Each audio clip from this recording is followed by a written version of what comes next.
There's a moment every entrepreneur hits. You're working harder than you ever have. The calendar is packed, but the inbox feels endless. That to-do list never gets shorter, and somehow the business still isn't growing the way that it should be. But the problem isn't effort. The problem is leverage.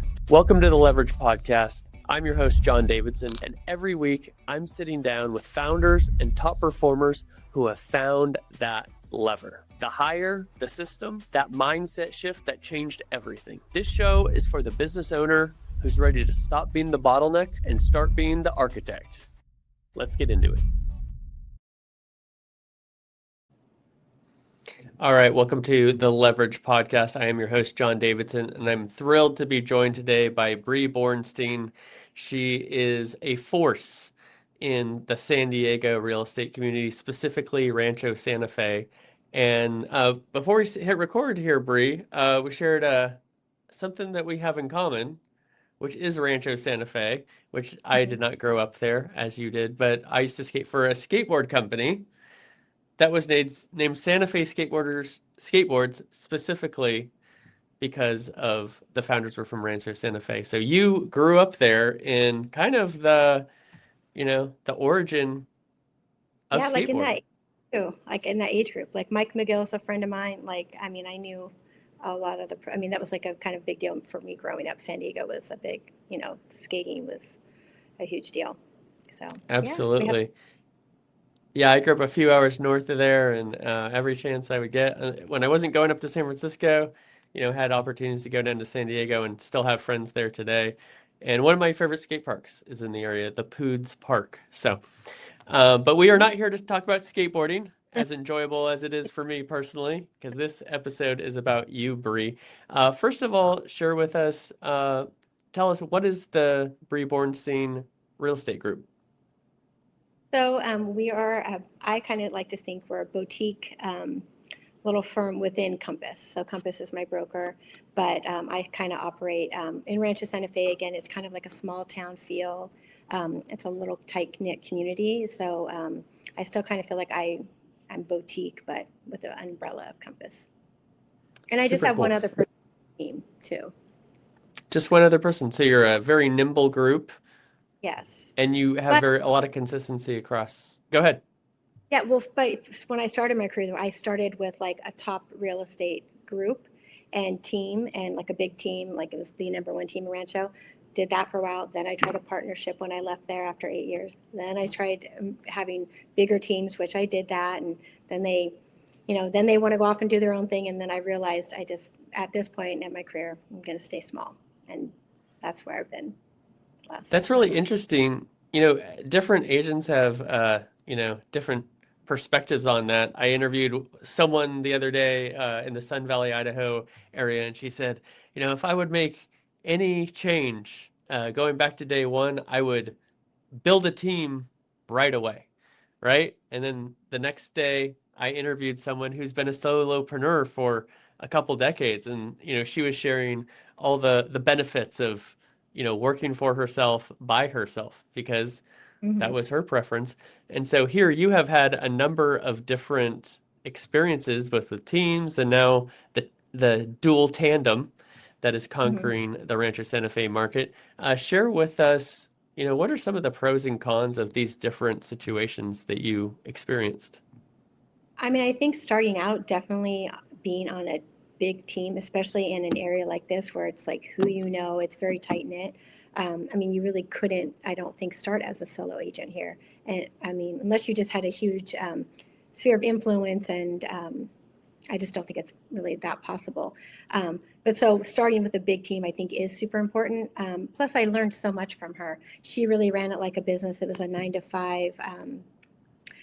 And again, coming from my background is design, coming into real estate, not knowing really anything. I think it is smart to have someone that's like a mentor. And I learned a ton from her. And then it was at that point I was ready to go on my own, probably after about 8 years. And then like I said, I tried different things. I tried it with a partner. We both left 2 really big teams and started our own thing. But then when you're doing all the business and the other person's not, and you're splitting half, kind of doesn't really work. I can And then see I that. got teams. Yeah, and then I did teams, and they were great, and it was a learning experience. And I like to mentor, but I realized after a certain amount of time, they wanted to go on their own. So I had invested time and energy when I really could be focusing more on my business. I kind of let some of that go to the wayside where I focused on them. And then I just realized what works best for me is basically, I'm kind of like a solo agent, but I have another person on my team so I can travel and really I trust, and he's almost like an extension of me. So that's what has been working for me. And I think I don't want to build a big team. I'm good. But I don't want to be a solo agent either. I mean, I like to have a life too. Yeah, that's an important distinction. Yeah, my first job after college, I started a design studio, and we had such a focus on efficiency.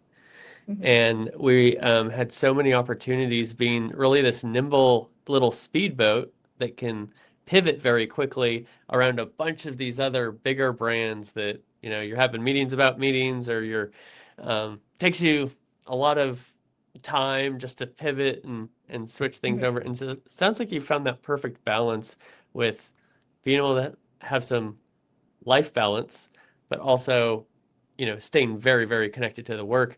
How does with your partner, tell me a little bit more about your partner and how that dynamic is so perfect with with your partner and yourself. So I feel like our personalities are very similar, and I know sometimes that doesn't necessarily work. But and what I also didn't mention, we also both are interior designers, and a lot of our business we do the design with the real estate. So again, that's why it's kind of a unique thing, and we both do that. And also, I just think, like I said, he's like an extension of me. I can fully trust that he knows what to do if I'm not here. My clients, I mean, sometimes, I mean, he's not my partner, but I kind of bring him in as a partner, and he's not my assistant.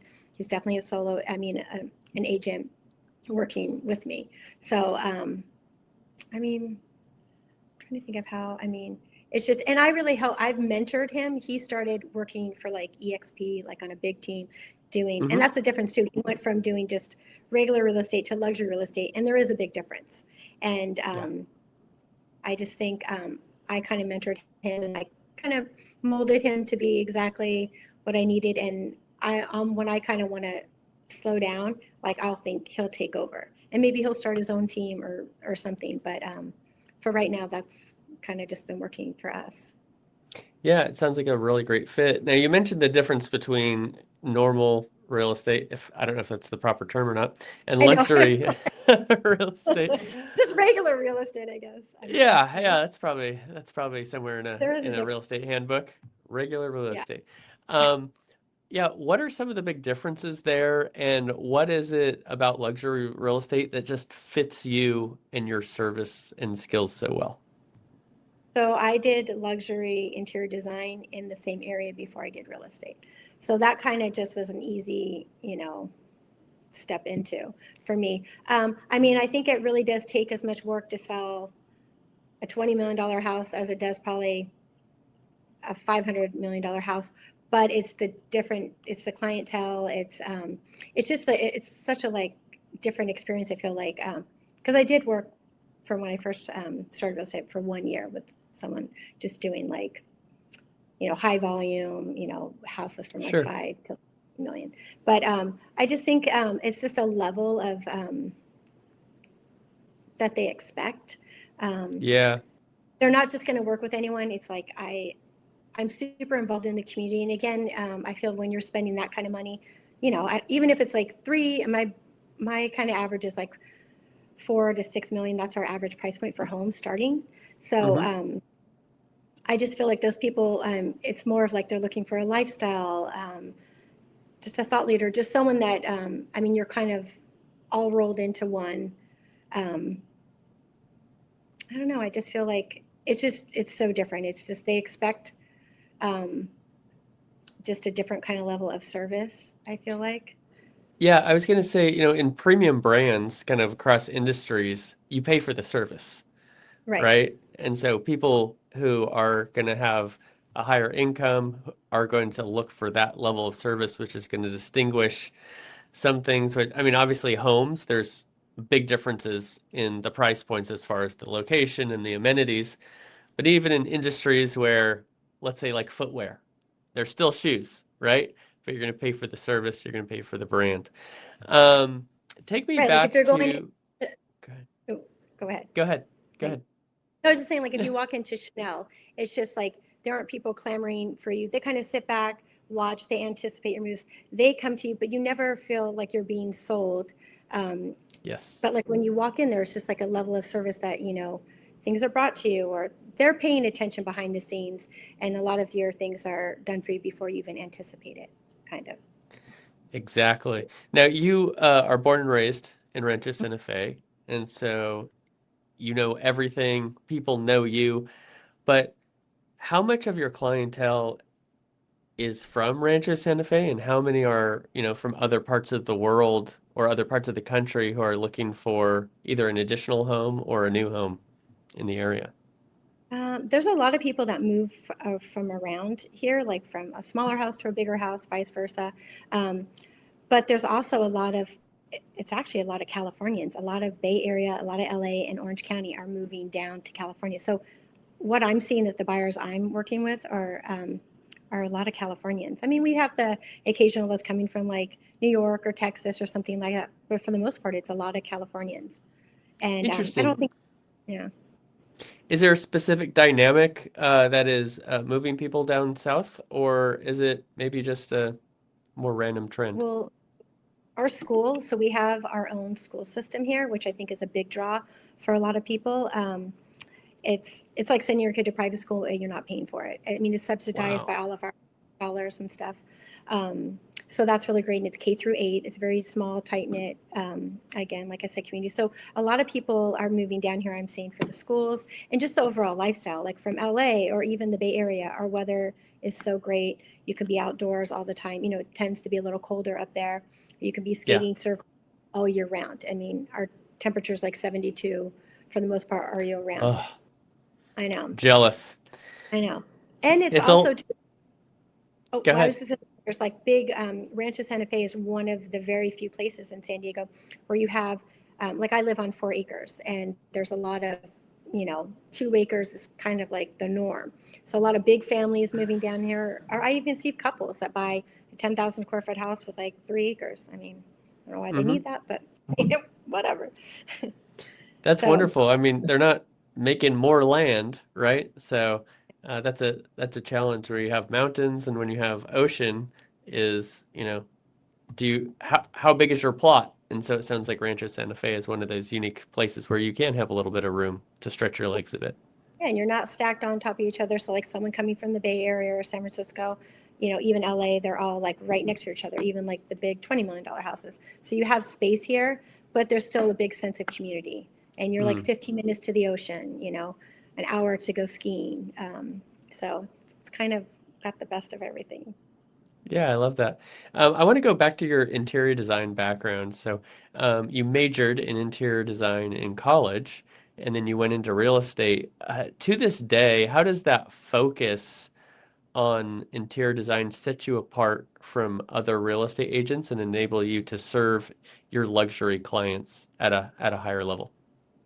It's actually served me really well. I feel like it's a huge bonus that my clients get. A lot of the homes here, even like I said, that it starts on the $5 million range, but those are actually major fixers. So what I do is I help them, especially someone coming from the Bay Area, they have no idea like who to hire or where to get things, or it's just overwhelming. Buying a house is already kind of overwhelming enough to like have to figure out how to fix it up. So I Oh kind yeah. of all of that. So it's kind of like a whole package. Like I have clients. I just did one house. They bought it for 4.7. Basically, did the whole design plan for them within like a couple weeks. Got all the contractors, had it done probably in like 4 months, and they have like basically a brand new house on a killer lot overlooking the golf course. And um, Wow. with a normal, not a normal agent, but like a regular agent around here, they wouldn't be able to do that. They'd have to hire an architect, hire a designer, all that kind of Mm. stuff. So that's what we kind of do. That's something that we kind of market ourselves as, like we're design focused. I really like the old architectural homes here, instead of people tearing them down. My background, like I said, is in design and historic stuff too. So I think Yeah. that's been a huge help for me. And a lot of my clients, like when they're looking at my website and they sometimes like, oh, who reads it? But they do. They're like, oh, well, yeah, it drew me to me, or they were drawn to me because of my, background in design. Yeah, I can see how that pairs perfectly with, looking for a higher level of service. It's more than just the home itself, but, being able to work with you rather than hiring a bunch of other outside parties to bring it all together. You're able to do that for your clients all in one, which is amazing. Um, Yeah. I want to share a little bit about your work-life balance as well. The beauty of real estate, right, is you make your own schedule. Hmm. You're your own boss. But Hey. that can be a curse and a blessing, I'm Yeah. sure. You have three wonderful children and, you're running this business. You're a fantastic mother. How are you able to balance these things? And what kind of systems or plans do you put in place to make sure that you're still a mother while running a thriving real estate business? I mean, what you said is like why people get into it, thinking, oh, I can make my own hours, I can have more time for my kids and work and do this. But to really be as successful as I've become, that's not the case. Even though I Yeah. do 7 hours, real estate is 24/7. And it's like if you want to get deals done, and especially at the level I'm selling, people will call me at 10 o'clock at night or expect, I'm flying in and I'm only here, these 2 days. And if I want to, work with those clients, I'm going to have to do that. I don't always have to, I can choose not to. But, I've missed birthday parties for my daughters and where I've had to be at work and more kind of more when I was starting out. But so again, it's like I can choose, but I think anyone that's successful in this business, you're not just, taking clients when you want and answering the call when you want. I pick up my phone every single time it rings, no matter who it is. And so I mean, my work-life balance could be a little better, but I mean, I go once a year to Europe and that's where I have Christian, the guy on my team, where I can leave for 2 weeks with my kids and not have to worry about anything. And he, takes Nice. care of all of my deals. So, and I can travel a little bit, but for the most part, I like to be super involved with my clients. I don't want to hand it off to anyone else. So therefore, I'm working. Hey, that makes a lot of sense. And as we discussed, this is a clientele that prefers the white glove service that you uniquely provide. Mhm. In real estate, there are a variety of different skills that can make you successful, right? And I hear a lot of folks point to, being able to relate to pretty much anyone, Mhm. really being able to have a personal touch, um, helping people emotionally through these decisions. Sometimes it's very, very happy. Sometimes it's not quite as happy. I'm curious, what is an underrated skill that you would point to that people don't talk enough that helps you be successful in real estate? Listening. I What? think listening. I think that's the biggest thing. And even, when I was starting the business, I always thought, knew things and wanted to talk, talk, talk. And I've realized that sometimes they just want to, voice their opinion. I just think you miss so many things when you're talking or trying to anticipate what they're saying. So it's just like, just listen. I think that can get you really far in any business. I agree. And a lot of things are kind of between what they're saying, right? Sometimes you may interview the client. Talk a little bit about how being able to actively listen can help kind of pull information that maybe even more than the client themselves realized the Well, solution they're yeah. looking for. Well, here's an example like buyers. They tell you, oh, I'm looking for, XX this. And so you start, finding things for them. And then I've realized they don't even sometimes know what they want. And so when I listen to what they want, but then I sometimes would add other things to it. And they would, I've so many clients I've had that end up buying something completely opposite of what they originally had told me that they wanted. Interesting.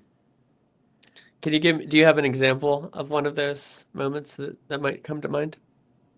Well, yeah, one family wanted like a really big house, which we have tons of them here. And they really also wanted to be, we have two school districts, but one's kind of more the top one. And the other one really is just as good, but it just doesn't get as much play as the other one does. So Sure. basically, they were only wanting to look in just this one area called the Covenant. And Hmm. there were so many other great houses, and I thought like so many great fits and great family communities. They had 4 kids. There was this other community that I thought was so great, but they only wanted to focus on this one.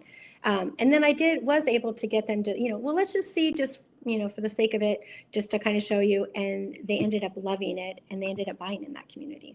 When before, Wow. because I think sometimes too, people do all their research and think, okay, this is the area. And the Covenant is like the oldest part of Rancho Santa Fe, and that's where almost everyone thinks they want to live. And it's the one school district, but there's so many other amazing communities around that people don't even take a look at.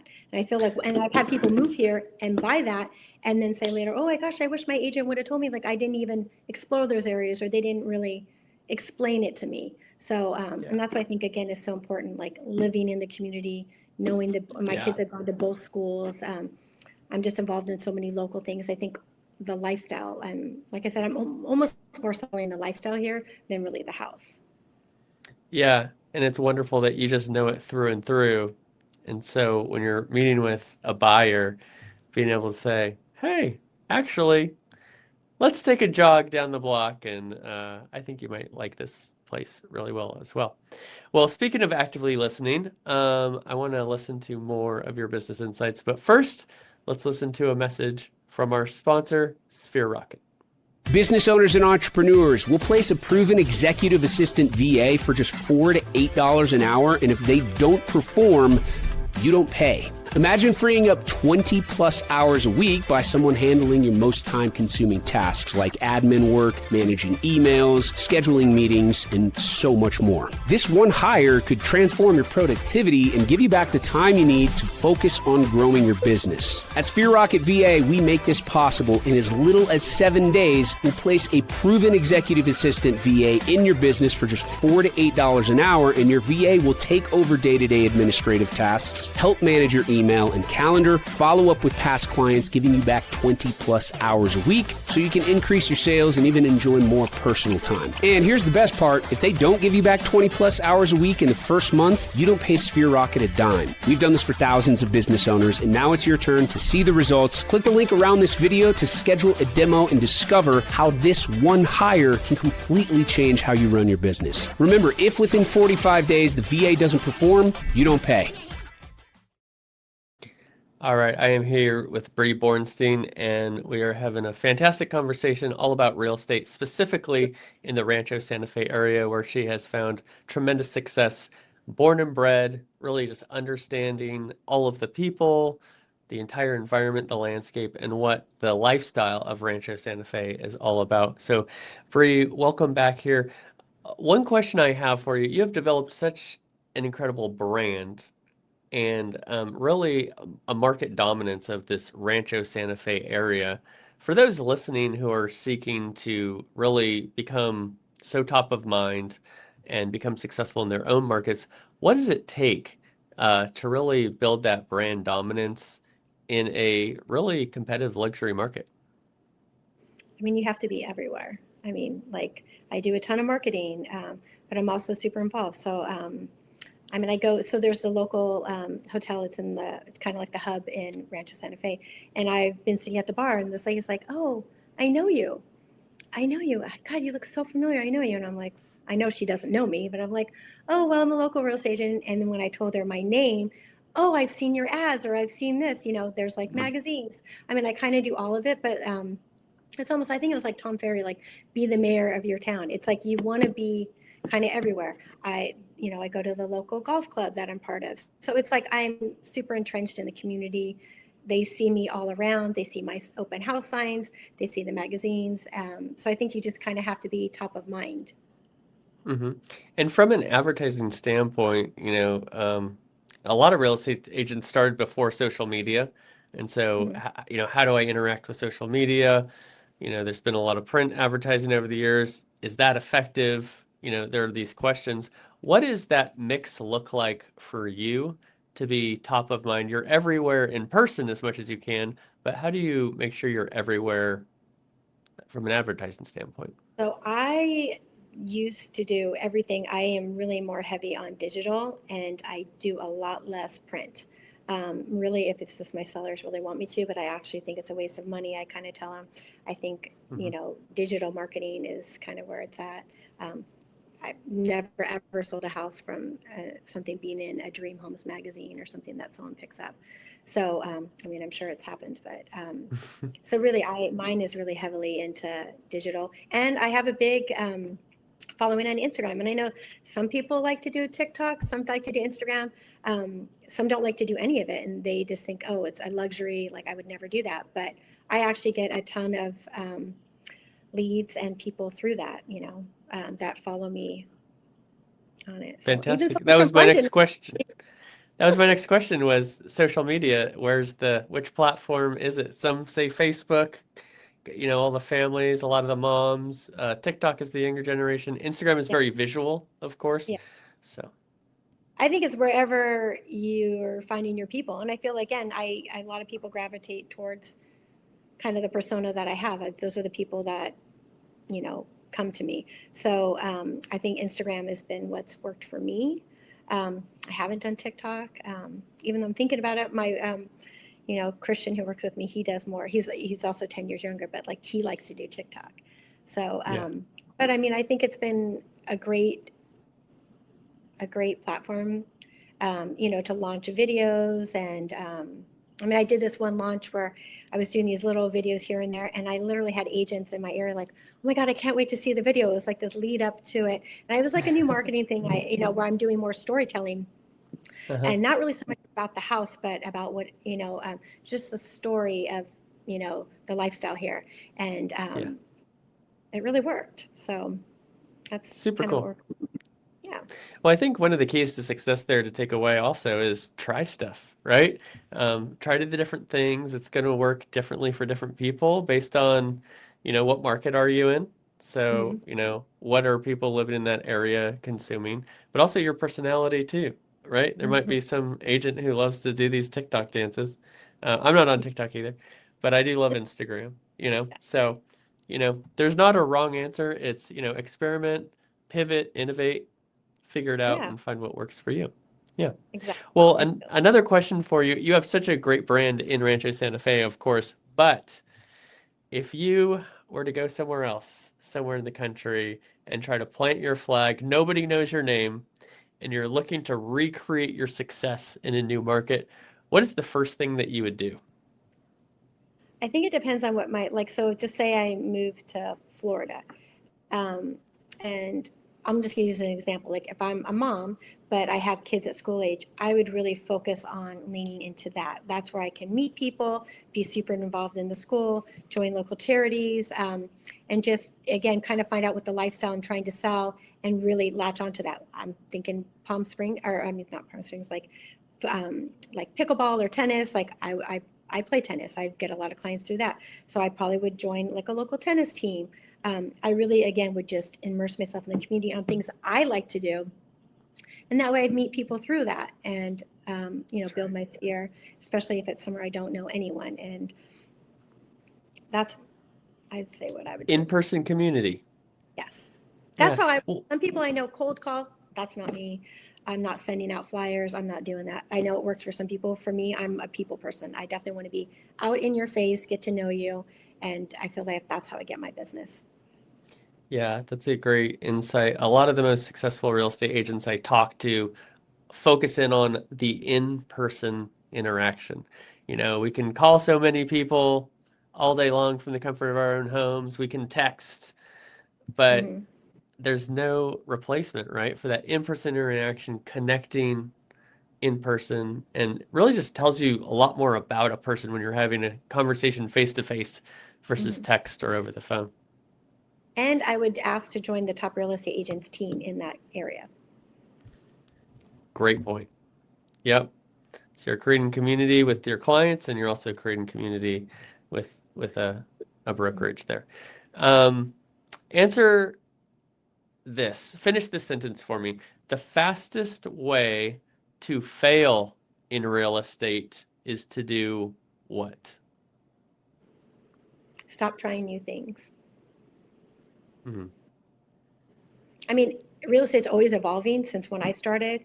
It's so different from when I was in my 30s, I'm in my 50s. It's Mm-hmm. completely, and I remember like 10 years ago, oh, real estate agents are not going to do this anymore. I mean, it's always like these things are just changing so fast, especially in the world we live in now. So I think Yeah. you've got to just be pivoting as much as you can and just trying new things just to Yeah. stay. Oh, Especially with all this technology. There's a mhm. new thing every day. There's a new AI agent. There's a new social media platform, what have you. I'm curious, what is one, whether it's a tool, a system, or an app that your business could not run without?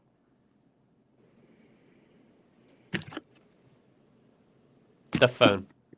Yep. My iPhone. More than anything, more than any app, my my cell phone.